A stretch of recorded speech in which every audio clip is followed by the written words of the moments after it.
As Massachusetts hunters go, Mike Giso is doubly lucky.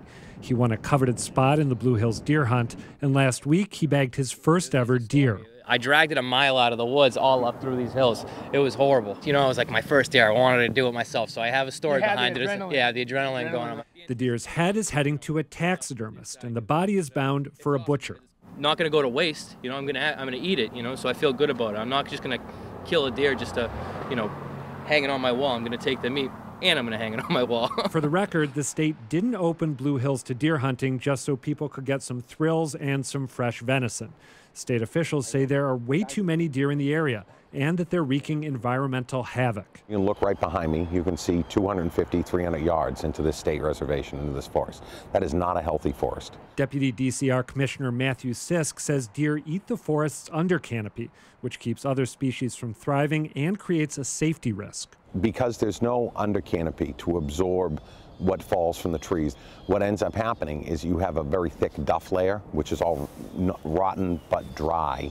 So that creates the very ease of having forest fires.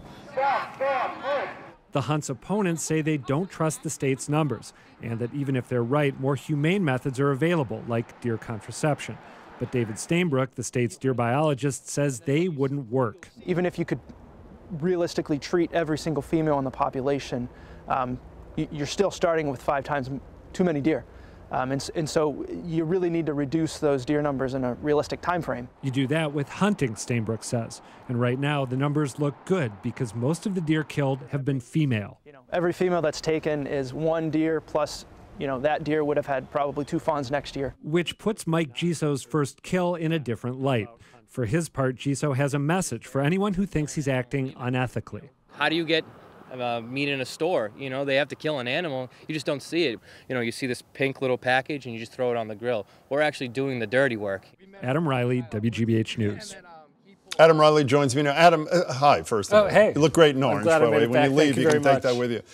So they reported the first 2 days, 41 deers were killed. I'm doing the math. That makes 82 if they keep it the same pace. They're up to 53 now as of late this afternoon. Okay, so let's assume they make 80. There are as many as 800 deer there. Was this whole rigmarole worth it for 80-some deer? Well, they're looking at long-term hunting. I mean, they've got a plan. It's tentative. It's not firmed up yet, but they're talking about 10 years out doing this. They've got the rotation of the harvest. So this is just stage 1 of this deal. This is just stage 1. Now, the state will tell you that they're going to assess after this is done, but I think that's their long-term game.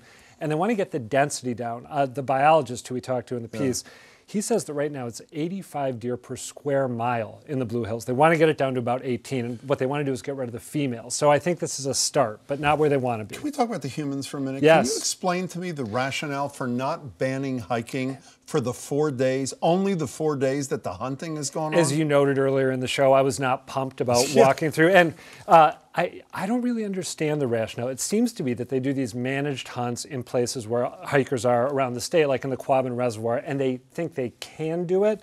They think the Blue Hills is Of course they can. But the interesting thing is you have personnel at the entrance to the Blue Hills Reservation, various entrances, giving out things like this and kind of suggesting to people, you might not want to hike today because the hunt's going on. So why they just ban it for 4 days? I genuinely don't understand why they don't say for these 4 days, you can have the other 361. For these 4, we want you to stay away. I'm not really sure what the answer is. How scared were you? Tell the truth. Raise your right hand. So first we hiked through kind of like that, and I wasn't scared at all. Then we accidentally went the wrong way into the center, and I got kind of freaked out. I'm kind of freaked out, and I didn't even go. It's spooky. Adam Reilly, great to see you. Take Thanks, this with Jim. you. Will do. He's going to need it.